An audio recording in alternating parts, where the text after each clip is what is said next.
അതിന്റെ കൂടെ തന്നെ സാമൂഹികമായി സഹജീവി സ്നേഹത്തിന്റെ ഭാഗമായി കൊണ്ട് പട്ടിണിയിലൂടെ നമ്മൾ വിശപ്പിന്റെ വേദനയും പ്രയാസവും അനുഭവിച്ചറിയുകയാണ്. ഗസയിലെ മനുഷ്യർ പട്ടിണി കിടക്കുന്ന സമയത്ത് ഞാൻ സായാഹ്ന സമയത്ത് നോമ്പ് തുറക്കാൻ പോകുമ്പോ വല്ലാത്ത വിശപ്പും പ്രയാസവും ഉണ്ടാകുന്നുണ്ട്. അങ്ങനെയെങ്കിൽ ആ മണ്ണിൽ അരക്ഷിതമായ ആ നാട്ടിൽ 2-3 ദിവസമായി ഭക്ഷണം ലഭിച്ചിട്ടുള്ള മനുഷ്യരുടെ അവസ്ഥകളെ സംബന്ധിച്ച് നമുക്ക് ഓർക്കാൻ കഴിയുകയാണ്.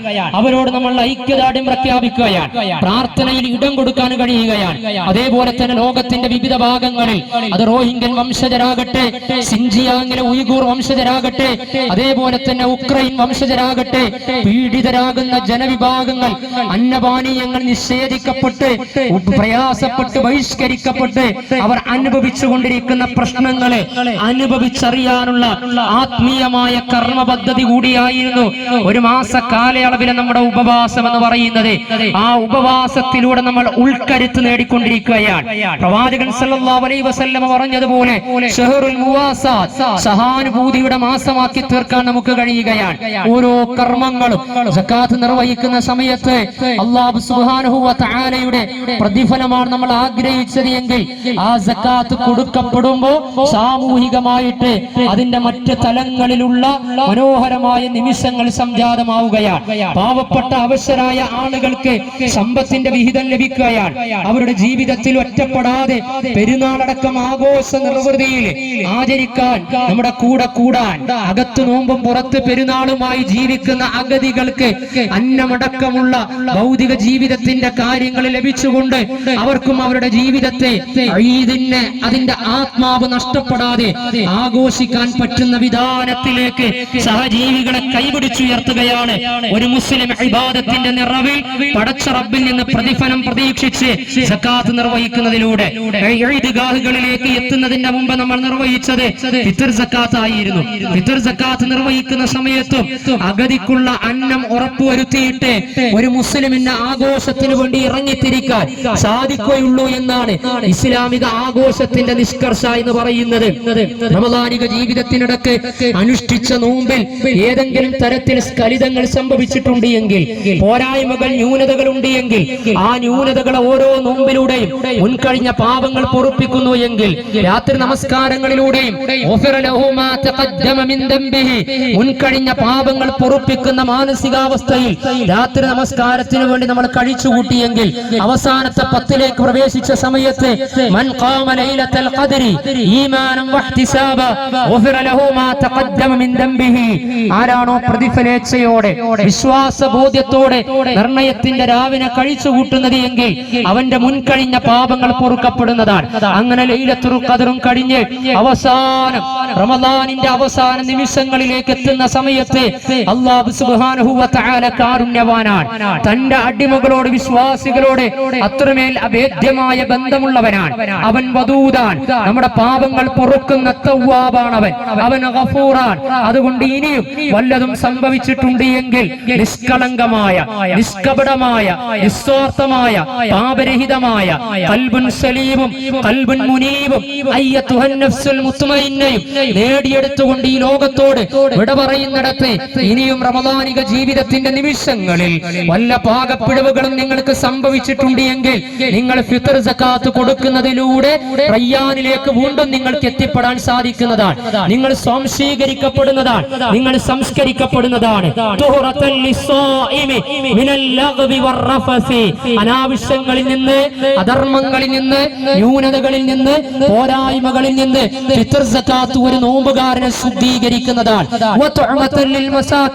ഫിത്ർ സക്കാത്തിലൂടെ ആത്മസംസ്കരണം അല്ലാഹുവിലേക്ക് അടുത്ത് വീണ്ടും ഉറപ്പുവരുത്തുന്ന സമയത്ത് വീണ്ടും അതാ അല്ലാഹുവിന്റെ ദീനിന്റെ സൗന്ദര്യം മനുഷ്യരിലേക്ക്, സഹജീവികളിലേക്ക് ഇറങ്ങിത്തിരിക്കുകയാണ്.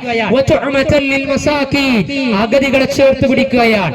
കണ്ണുകൊണ്ട് കാണുന്ന മനുഷ്യരെ പരിഗണിക്കാതെ, മനുഷ്യരെ പരിചരിക്കാതെ, അവരുടെ വിഷയങ്ങളിൽ ഇടപെടാതെ, അവർക്ക് ആശ്വാസം നൽകാതെ, കണ്ണുകൊണ്ട് കാണാത്ത പടച്ച റബ്ബിനെ ആരാധിക്കുന്നു എന്ന് പറയുന്നത് അർത്ഥം നഷ്ടപ്പെട്ട ആത്മീയതയാണ് എന്ന വിശുദ്ധ ഖുർആനിന്റെ സാരാംശത്തെ ജീവിതത്തിന്റെ കർമ്മ പദ്ധതികളിലൂടെ, റമദാനിക നിയോഗ നിർവഹണങ്ങളിലൂടെ ഇസ്ലാമിക ഉമ്മത്ത് തിരിച്ചറിയുകയാണ്. അതിന്റെ ഭാഗതേയം ഭംഗിയോടെ, ഭക്തിയോടെ നിറവേറ്റുന്ന അനർഘ നിമിഷങ്ങളാക്കി റമദാനിനെ മാറ്റിയ ആളുകൾക്കാണ് ഈദ് ആഘോഷിക്കാനുള്ള അവകാശം എന്ന് പറയുന്നത്. അവരുടെ മനസ്സുകളിലാണ് അല്ലാഹു അക്ബർ എന്നതിന്റെ ധ്വനി, അവരുടെ കുടുംബത്തിലാണ് അല്ലാഹു അക്ബർ എന്നതിന്റെ ധ്വനി. അല്ലാഹു അക്ബർ അവരുടെ രഹസ്യ പരസ്യ ജീവിതത്തെ നിർണയിക്കുകയും നിയന്ത്രിക്കുകയും ചെയ്യുന്നതാണ്. ലോകം എത്രമേൽ വേഗതയിൽ മുന്നോട്ട് സഞ്ചരിച്ചാലും, എത്രമേൽ ഭൗതിക പ്രമത്തതയിലേക്ക് കാലത്തിന്റെ കുത്തൊഴുക്ക് നീങ്ങിക്കഴിഞ്ഞാലും, എത്രമേൽ അധാർമികതകളും അനാവശ്യങ്ങളും അനാശാസ്യങ്ങളും ആത്മീയ ചൂഷണങ്ങളും ആഭാസങ്ങളും അശ്ലീലതകളും ലിബറലിസവും LGBTQ-വും അങ്ങനെ തോന്നിവാസങ്ങൾ സർവ്വതും ഈ ദുനിയാവിലേക്ക് കടന്നു വന്നാലും അതാ അല്ലാഹുവിന് വിധേയപ്പെട്ട ഒരു അടിമ പ്രഖ്യാപിക്കുകയാണ്, അല്ലാഹു അക്ബർ, അല്ലാഹു അക്ബർ, എനിക്ക് എന്റെ റബ്ബാണ് ഏറ്റവും വലുത്. ഈ ദുനിയാവല്ല, സന്താനങ്ങളല്ല, ഇണകളല്ല, മക്കളല്ല, മറ്റുള്ളതല്ല, ബാങ്ക് ബാലൻസ് അല്ല, ദുനിയാവിന്റെ ഓഹരിയും വിഹിതങ്ങളുമല്ല, ഇവിടെയുള്ള സുഖ സൗകര്യങ്ങളല്ല, ഈ ദീനിന്റെ സന്മാർഗം നൽകിയ, തൗഹീദിന്റെ പ്രഭ നൽകിയ, വിശുദ്ധ ഖുർആനിന്റെ വഴി നൽകിയ, പരലോക മോക്ഷത്തിന്റെ മാർഗം നൽകിയ, ഐഹിക ക്ഷേമത്തിലേക്ക് വഴി നടത്തിയ, വൃത്തിയും വെടിപ്പുമുള്ള ഒരാദർശ ബോധം എനിക്ക് നൽകിയ നാഥ, നീയാണ് പ്രപഞ്ചനാഥൻ. ആകാശഭൂമികളെ സൃഷ്ടിച്ച് പരിപാലിച്ചു കൊണ്ടിരിക്കുന്ന റബ്ബേ, നീയാണ് ഏറ്റവും വലിയവനെന്ന് പ്രഖ്യാപിക്കുകയാണ്. അതാണ് അല്ലാഹു അക്ബർ, അല്ലാഹു അക്ബർ, ലാ ഇലാഹ ഇല്ലല്ലാഹു അല്ലാഹു അക്ബർ എന്ന പ്രഖ്യാപനത്തിന്റെ പ്രഘോഷണം എന്ന് പറയുന്നത്. ഇന്നതാ മനുഷ്യനെ അഹങ്കരിക്കുകയാണ്, അധികാരത്തിന്റെ പേരിൽ അഹങ്കരിക്കുകയാണ്, നിറത്തിന്റെ പേരിൽ അഹങ്കരിക്കുകയാണ്, വംശത്തിന്റെ പേരിൽ അഹങ്കരിക്കുകയാണ്, രാജ്യങ്ങൾ സംഘടനത്തിൽ ഏർപ്പെടുകയാണ്, അധിനിവേശം നടത്തപ്പെടുകയാണ്, നിരപരാധികളായ മനുഷ്യർ കൊല്ലപ്പെടുകയാണ്. എന്തിന്റെ പേരിലാണ്? ഞാനാണ് വലുത്, ഞങ്ങളാണ് വലുത് എന്ന നിലക്കുള്ള മഹിമ കൊണ്ട് മനുഷ്യ ജീവിതം ദുസ്സഹമായി കൊണ്ടിരിക്കുമ്പോഴാണ് ഈദിന്റെ സുദിനത്തിൽ മാനവികതയിലേക്ക് നയിക്കുന്ന, ഏകമാനവികതയിലേക്ക് നയിക്കുന്ന ഏകദൈവ വിശ്വാസത്തിന്റെ സന്ദേശം സമൂഹ സമക്ഷം ഇസ്ലാമിക ഉമ്മത്ത് സമർപ്പിക്കുന്നത്. അത് വഇലാഹുക്കും ഇലാഹും വാഹിദ്, നിങ്ങളുടെ ദൈവം ഏകനായ ദൈവമാകുന്നു. അതാണ് തക്ബീറിന്റെ രണ്ടാം ഭാഗം എന്ന് പറയുന്നത്. നിങ്ങളുടെ ദൈവം ഏകനായ സൃഷ്ടാവാണ്, എല്ലാ മനുഷ്യരെയും സൃഷ്ടിച്ച് പരിപാലിച്ചു കൊണ്ടിരിക്കുന്ന നാഥൻ. ഹിന്ദുവെന്നോ ക്രിസ്ത്യാനിയെന്നോ മുസ്ലിമെന്നോ ജൈനമതക്കാരനെന്നോ ഷിൻഡോ മതക്കാരനെന്നോ മതമുള്ളവനെന്നോ മതമില്ലാത്തവനെന്നോ വ്യത്യാസമില്ലാതെ സർവ മനുഷ്യരെയും സൃഷ്ടിച്ച് പരിപാലിച്ചു കൊണ്ടിരിക്കുന്ന ദൈവം അവൻ ഏകനാണ്. എല്ലാ മനുഷ്യരുടെയും ശരീരത്തിലൂടെ ഒഴുകിക്കൊണ്ടിരിക്കുന്ന രക്തത്തിന്റെ നിറം ചുവപ്പാക്കിയ സൃഷ്ടാവ്, ഉദിച്ചുയർന്നുകൊണ്ടിരിക്കുന്ന സൂര്യന്റെ വിശാലത 13 ലക്ഷം ഭൂമിയെ ഉൾക്കൊള്ളാൻ മാത്രം വിശാലത സൂര്യൻ എന്ന നക്ഷത്രത്തിന് സംവിധാനിച്ച സൃഷ്ടാവ്, നിലാവരത്തുന്ന ചന്ദ്രനെ വാനലോകത്ത് തൂക്കിയിട്ട സൃഷ്ടാവ്, വാനലോകത്ത് മിന്നിത്തിളങ്ങുന്ന നക്ഷത്രങ്ങളെ സംവിധാനിച്ച സൃഷ്ടാവ്, അഗാധതയിലെ സമുദ്രത്തിന്റെ അഗാധതയിൽ നീന്തി തുടിക്കുന്ന മത്സ്യക്കുഞ്ഞുങ്ങൾക്ക് വഴി കാണിച്ചു കൊടുത്ത സൃഷ്ടാവ്, വാനത്തിന്റെ വിഹായസിൽ പറന്നുകൊണ്ടിരിക്കുന്ന പറവകൾക്ക് മാർഗം കാണിച്ചു കൊടുത്ത സൃഷ്ടാവ്, നമുക്ക് പോലും സ്വാധീനമില്ലാത്ത നമ്മുടെ ശരീരത്തിന്റെ ആന്തരിക അവയവങ്ങളെ, ഓർഗൻസിനെ നിർണയിച്ചു കൊണ്ടിരിക്കുന്ന സൃഷ്ടാവ്, ആ സൃഷ്ടാവ് ഏകനാണ്. അവനെ മാത്രമായിരിക്കണം നിങ്ങൾ ആരാധിക്കേണ്ടത്. അതാണ് മോക്ഷത്തിന്റെ മാർഗം എന്ന് പറയുന്നത്. അതാണ് അന്ധവിശ്വാസങ്ങളിൽ നിന്നുള്ള രക്ഷ എന്ന് പറയുന്നത്. അരുണാചൽ പ്രദേശത്തിലേക്ക് പോയി വൈദ്യശാസ്ത്രം പഠിച്ച ഡോക്ടേഴ്സ് അടക്കം അന്ധവിശ്വാസത്തിൽ അടിപ്പെട്ട് ഈ കൊല്ലപ്പെട്ട് ഈ ലോകത്തോട് വിട പറയുന്ന സവിശേഷമായ സന്നിഗ്ധമായ ഘട്ടങ്ങൾ സാമൂഹിക ഇടങ്ങളിലൊക്കെ അന്ധവിശ്വാസത്തിന് വ്യാപകമായ പ്രചരണം ലഭിച്ചുകൊണ്ടിരിക്കുകയാണ്. പൗരോഹിത്യം വരിഞ്ഞു മുറുക്കിക്കൊണ്ടിരിക്കുകയാണ്. മനുഷ്യ മോക്ഷത്തിന് വേണ്ടി, സമാധാനത്തിന് വേണ്ടി ഇടത്തട്ട് കേന്ദ്രങ്ങൾ നിർണയിച്ചു കൊണ്ടിരിക്കുകയാണ്. എന്നാൽ വിശുദ്ധ ഖുർആൻ മനുഷ്യ മനസ്സിനെ ക്ഷണിക്കുന്നത് അല്ലദീന ആമനു വതത്മഇന്നു ഖുലൂബുഹും ബിദിക്രില്ലാഹ് അലാ ബിദിക്രില്ലാഹി തത്മഇന്നുൽ ഖുലൂബ്. മനുഷ്യ മനസ്സിന് സമാധാനം ലഭിക്കണമെങ്കിൽ, ശാന്തി ലഭിക്കണമെങ്കിൽ ഭൗതിക പ്രധാനമായിട്ടുള്ള ചൂഷണങ്ങളിൽ അകപ്പെടുകയില്ല. പടച്ച റബ്ബിനെ തിരിച്ചറിയണം, അല്ലാഹുവിലേക്ക് മടങ്ങണം. അവനെ കുറിച്ചുള്ള ഓർമ്മ കൊണ്ടാണ് മനസ്സിന് ശാന്തി കൈവരിക്കാൻ സാധിക്കുക എന്ന് വിശുദ്ധ ഖുർആനിലെ 13-ാം അധ്യായം സൂറത്തുർ റഅദിലെ 28-ാമത്തെ ആയത്തിലൂടെ അല്ലാഹു സുബ്ഹാനഹു വ തആല ഉണർത്തുകയാണ്. യാ അയ്യുഹന്നാസ്, അല്ലയോ മനുഷ്യരെ, ഉഅ്ബുദൂ റബ്ബക്കുമുല്ലദീ ഖലഖക്കും, നിങ്ങളെ സൃഷ്ടിച്ച നാഥനെ മാത്രമേ നിങ്ങൾ ആരാധിക്കാൻ പാടുള്ളൂ. വല്ലദീന മിൻ ഖബലിക്കും, നിങ്ങൾക്ക് മുമ്പുള്ളവരെയും അവനാണ് സൃഷ്ടിച്ചത്. അപ്പോൾ നിങ്ങളെയും നിങ്ങൾക്ക് മുമ്പുള്ളവരെയും സൃഷ്ടിച്ച നാഥൻ മരണമില്ലാത്ത, മയക്കമില്ലാത്ത, മറവിയില്ലാത്ത, എല്ലാം കാണുന്ന, എല്ലാം കേൾക്കുന്ന, എല്ലാം അറിയുന്ന, എല്ലാം സംവിധാനിച്ച എല്ലാം സൃഷ്ടിച്ച സൃഷ്ടാവിനെ ആരാധിക്കുന്ന സമയത്ത് ഞങ്ങളുടെ ദൈവം നിങ്ങളുടെ ദൈവം എന്ന നിലക്കുള്ള വർഗീയതയിലേക്ക് മനുഷ്യൻ ചേക്കേറുകയില്ല. എല്ലാവരുടെയും സൃഷ്ടാവ് ഒന്നാണ്. ആകാശഭൂമികളെ സൃഷ്ടിച്ച നാഥനാണ് അവൻ. ഇതാണ് തക്ബീറിന്റെ സാരാംശം എന്ന് പറയുന്നത്. ഇതാണ് വിശുദ്ധ റമദാനിൽ അവതരിക്കപ്പെട്ട വിശുദ്ധ ഖുർആനിന്റെ സന്ദേശം എന്ന് പറയുന്നത്. ഈ സന്ദേശമാണ് സൂറത്തുൽ ബഖറയിൽ ആമുഖമായി ഞാൻ ഓതി വെച്ച ആയത്ത് എന്ന് പറയുന്നത്. ഇനി ആരാണ് ആ ദൈവം എന്ന് പറയുന്നത്? ദൈവത്തിന്റെ പേരിൽ ഇതാ മനുഷ്യൻ തമ്മിലടിക്കുകയാണ്. എന്നാൽ ഒരു മനുഷ്യൻ ദൈവവിശ്വാസിയായി കഴിഞ്ഞാൽ, യഥാർത്ഥ ദൈവവിശ്വാസത്തിലേക്ക് പ്രവേശിച്ചു കഴിഞ്ഞാൽ, ലാ ഇലാഹ ഇല്ലല്ലാഹു അല്ലാഹു അക്ബർ എന്നവൻ മനസ്സുകൊണ്ട് അംഗീകരിച്ചു കഴിഞ്ഞാൽ, വഇലാഹുകും ഇലാഹുൻ വാഹിദ് ലാ ഇലാഹ ഇല്ലാഹു അർറഹ്മാനുർ റഹീം, ആ ദൈവത്തിന്റെ വിശേഷണം എന്ന് പറയുന്നത് അവൻ പരമകാരുണ്യകനും കരുണാനിധിയുമാണ് എന്നാണ്. റഹ്മാൻ എന്ന പദം പറയാതെ ഒരു മുസ്ലിമിന്റെ നമസ്കാരം പൂർത്തീകരിക്കപ്പെടുകയില്ല. ഇമാമെന്നോ മഅ്മൂമെന്നോ വ്യത്യാസമില്ലാതെ എല്ലാ റക്അത്തിലും സൂറത്തുൽ ഫാത്തിഹ പാരായണം ചെയ്യണം. 114 അധ്യായങ്ങൾ വിശുദ്ധ റമദാനിൽ പാരായണം ചെയ്ത് തീർത്തവരുണ്ട്. ഓരോ അധ്യായത്തിന്റെ തുടക്കത്തിലും ബിസ്മില്ലാഹിർ റഹ്മാനിർ റഹീം എന്ന് നമ്മൾ പാരായണം ചെയ്യും. അതിലെ റഹ്മാൻ എന്നതിന്റെ വിവക്ഷ എന്താണ്? അത് ഈ കാലം തേടുന്ന അർത്ഥമാണത്. വഴിപ്പെട്ടവർക്കും വഴിപ്പെടാത്തവർക്കും കാരുണ്യം നൽകിക്കൊണ്ടിരിക്കുന്നവനെന്നാണ്. അതൊരു പ്ലൂരാലിറ്റിയാണ്, അത് ബഹുസ്വരതയാണ്. പടച്ച റബ്ബ് എല്ലാവരെയും അംഗീകരിക്കുന്നവനാണ്, എല്ലാവർക്കും കാരുണ്യം ചെയ്തു കൊടുക്കുന്നവനാണ്. ആ റബ്ബിലാണ് നമ്മൾ വിശ്വസിക്കുന്നത്. അതുകൊണ്ട് തന്നെയാണ് ഇസ്ലാമിക സമൂഹത്തെ സംബന്ധിച്ചിടത്തോളം മതേതരത്വം എന്ന് പറയുന്നത്, സർവരെയും ഉൾക്കൊള്ളുക എന്ന് പറയുന്നത്, സർവരുടെയും നന്മക്ക് വേണ്ടി പ്രവർത്തിക്കുക എന്ന് പറയുന്നത് ആത്മീയതയുടെ ആത്മാവായി കണക്കാക്കുന്നത്. അത് ന്യൂനപക്ഷമായതുകൊണ്ടല്ല, ഭൂരിപക്ഷമായതുകൊണ്ടല്ല, മറിച്ച് ഭരണഘടനയിൽ നിഷ്കർഷിക്കപ്പെടുന്നത് കൊണ്ട് മാത്രമല്ല.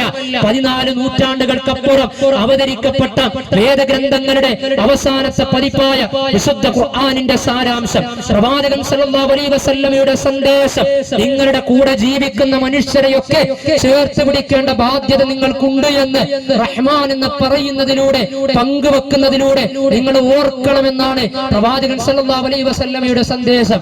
അതുകൊണ്ടാണ് അയൽവാസി പട്ടിണി കിടക്കുന്ന സമയത്ത് വയറ് നിറച്ച് ഭക്ഷിക്കുന്നവൻ നമ്മിൽപ്പെട്ടവനല്ല എന്ന് പറഞ്ഞത്. അതുകൊണ്ടാണ് പ്രവാചകൻ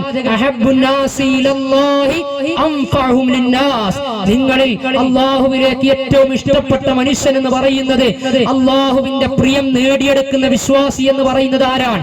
ഒരു മാസം നോമ്പ് നോറ്റവനാണോ? ഹജ്ജ് നിർവഹിക്കുകയും അതിന്റെ രജിസ്റ്റർ ചെയ്യുകയും ചെയ്യുന്നവരാണോ? ഉംറ നിർവഹിക്കുന്നവരാണോ? 5 വക്ത് നമസ്കരിക്കുന്നവരാണോ? ഈ ഹദീസിൽ പറഞ്ഞത് അള്ളാഹുവിന്റെ പ്രിയം, ഇഷ്ടം നേടിയെടുക്കുന്നത്, അള്ളാഹുവിലേക്ക് ഏറ്റവും ഇഷ്ടപ്പെട്ടത് ആരാണോ മനുഷ്യരോട് ഏറ്റവും ഉപകാരിയായി തീരുന്നത് എങ്കിൽ അവനെയാണ് അള്ളാഹുവിന് ഇഷ്ടം എന്ന് പറയുകയാണ്. അപ്പൊ മനുഷ്യരോട് ഇടപഴകാതെ, അവരിലേക്ക് ഇറങ്ങിച്ചല്ലാതെ ഒരു മുസ്ലിമിന് ജീവിതം സാധ്യമല്ല എന്ന വിശുദ്ധ ഖുർആനിന്റെ ആശയം നമ്മൾ നെഞ്ചേറ്റുക. റമദാനിക ജീവിതത്തിന് നമ്മൾ തുടർച്ചയുണ്ടാക്കുക. ഷഹറുൽ മുവാസാത്താക്കി ഈ മാസത്തിന്റെ ഈ മാസത്തെ വീണ്ടും മുന്നോട്ട് കൊണ്ടുപോകുക എന്ന ഭാഗതയം നിർവഹിക്കണം. അല്ലാഹു സുബ്ഹാനഹു വ തആല അതിന് നമുക്ക് തൗഫീഖ് പ്രദാനം ചെയ്യുമാറാകട്ടെ. അതേപോലെ തന്നെ ഇസ്ലാമിനെ സംബന്ധിച്ചിടത്തോളം നമുക്കറിയാം, ഇസ്ലാമിക ഉമ്മത്തും ഇസ്ലാമിക സമൂഹവും ഒക്കെ അസ്തിത്വ പ്രതിസന്ധി ഉണ്ടാക്കപ്പെടുന്ന വിധത്തിലുള്ള കാര്യങ്ങളും ചർച്ചകളും ഒക്കെ നടന്നുകൊണ്ടിരിക്കുന്നുണ്ട്. പക്ഷേ ഇസ്ലാമിനെ ഉമ്മത്തിനെ സംബന്ധിച്ചിടത്തോളം ഡോക്ടർ മുസ്തഫ സിബായി എന്ന് പറയുന്ന ഈ ലോകം കണ്ട മഹാപണ്ഡിതൻ തക്ബീറിനെ കുറിച്ച് പറഞ്ഞതാണ്, ഈ സമയത്തും ഈ സന്ദേശത്തിന്റെ ഹൃദ്യമായ അതിജീവനത്തിന്റെ മറ്റൊരു ഭാഗമായി എന്നോടും നിങ്ങളോടും പറയാനുള്ളത്, നാവ് കൊണ്ട് ചൊല്ലിക്കൊണ്ടിരിക്കുന്ന തക്ബീറുകൾ ഹൃദയം കൊണ്ട് ചൊല്ലുകയാണ് എങ്കിൽ ഇസ്ലാമിക സമൂഹത്തിന്റെ ഏത് വിഷയങ്ങളെയും അതിജീവിക്കാൻ സാധിക്കും.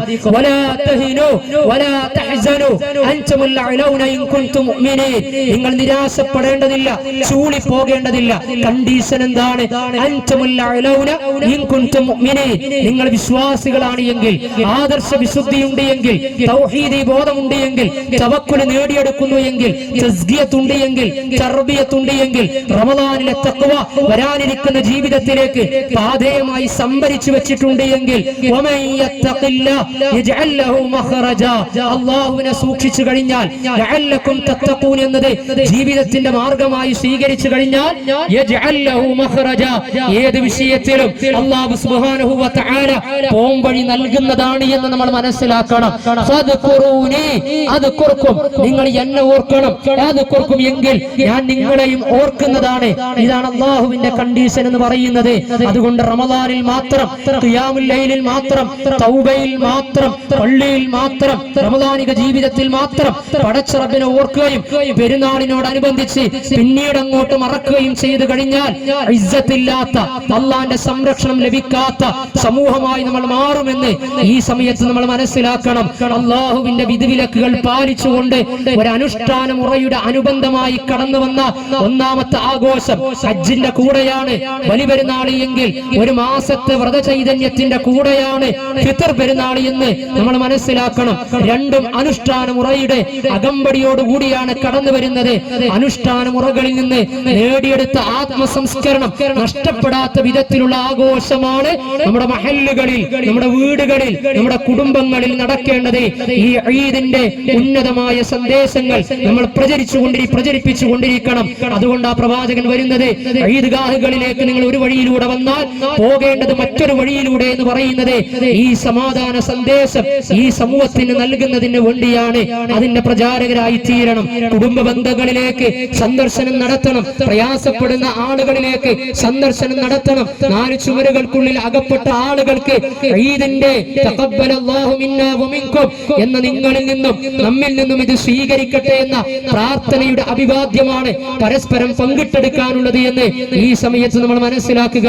അതേപോലെ തന്നെ നമ്മൾ ഈ സന്തോഷ സുദിനം ഏറെ സമാധാനപൂർണമായി സംഗമിച്ച് ആഘോഷിച്ച് ആചരിച്ചു കൊണ്ടിരിക്കുമ്പോൾ ലോകത്തിന്റെ വിവിധ ഭാഗങ്ങളിൽ ഇസ്ലാമിക ഉമ്മത്തും ഇസ്ലാമികേതര ഉമ്മത്തും പീഡനങ്ങളും പ്രയാസങ്ങളും ഏറ്റുവാങ്ങിക്കൊണ്ടിരിക്കുന്നുണ്ട്.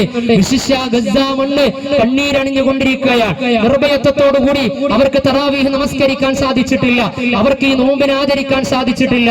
13,000-ത്തിലധികം കുഞ്ഞുങ്ങളെ കൊല്ലപ്പെട്ട വാർത്ത നമ്മൾ അറിഞ്ഞതാണ്. ഓടിക്കളിക്കുന്നതിനിടക്ക് നമ്മുടെ മക്കൾ വീണ് നെറ്റിത്തടത്തിൽ നിന്ന് ചോര പൊടിഞ്ഞു കൊഴിഞ്ഞാൽ അങ്ങേയറ്റം പ്രയാസപ്പെടുന്ന മനസ്സാണ് നമുക്കുള്ളത് എങ്കിൽ പിഞ്ചു മക്കളുടെ മയ്യത്തായ കബന്ധങ്ങൾ മാറോട് ചേർത്ത് വെച്ച് കരയുന്ന മാതാക്കളെ ഈ സമയത്ത് നമ്മൾ കണ്ടിട്ടുണ്ട് എങ്കിൽ അതിൽ നിന്ന് നമ്മൾ പാഠം പഠിക്കണം, അതിൽ നിന്ന് നമ്മൾ അതിജീവനം നേടണം. അവർക്ക് നമ്മൾ പ്രാർത്ഥനയിൽ ഇടം കൊടുക്കണം. എങ്ങനെയാണ് ഒരു സമൂഹം അത്തരത്തിലുള്ള അവസ്ഥകളിലേക്ക് എത്തിപ്പെടുന്നത് എന്ന് ആലോചിക്കണം. അതേപോലെ തന്നെ ഇസ്സത്ത് നേടിയെടുക്കണം. ഇസ്ലാമിക സമൂഹം, അറബ് രാഷ്ട്രങ്ങൾ നിസ്സംഗത പാലിച്ചതിന്റെ പേരിൽ ഒരു സമൂഹം ഈ ലോകത്തെ ജയിലായി, ഉപരോധമേർക്കപ്പെട്ട ഈ മണ്ണിലെ ഒരു തുറന്ന ജയിലായി ഗസ്സ മാറിയ കാഴ്ചകൾ നമ്മൾ കാണുന്നുണ്ട്. എങ്കിലും അള്ളാന്റെ സഹായം പല വിധത്തിൽ അവർക്ക് ലഭിക്കപ്പെട്ടിട്ടുണ്ട്.